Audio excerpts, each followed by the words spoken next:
Inulan ng ilang bahagi ng Visayas at Mindanao kahapon dahil sa kaulapang nabuo ng sirkulasyon ng low pressure area.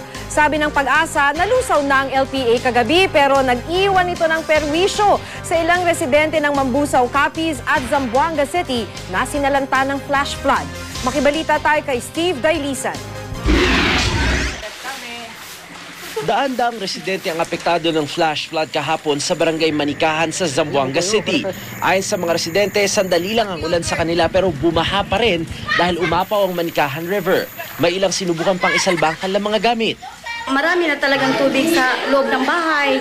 Kaya sabi ko magsilikas na kayo, punta kayo sa paralan para hindi tayo mapitan sa baha. Ang iba na natili sa kanilang bahay at naglinis agad kahit hindi pa humuhupa ang baha. Ayon sa Community Environment and Natural Resources Office na nag-inspeksyon sa Manikahan River kanina, dati na raw may problema sa ilog kaya ito umapaw. Nakita natin na mababaw na yung ilog natin. Napinsala ng baha ang ilang bahay. One house wash out talaga. Yung tatlo at mga tatlo to parang 5 partial damage. Inaalam pa ng City Agriculture Office ang epekto ng baha sa mga pananim at mga hayop. Sinalanta rin ng flash flood ang barangay Nahusan sa Mambusaw, Capiz kahapon. Ayon sa mga residente, tubig na naipon sa bundok ang napunta sa kanilang lugar. Pinakaapektado ang mga motorista na ginabi sa kahihintay na humupa ang baha.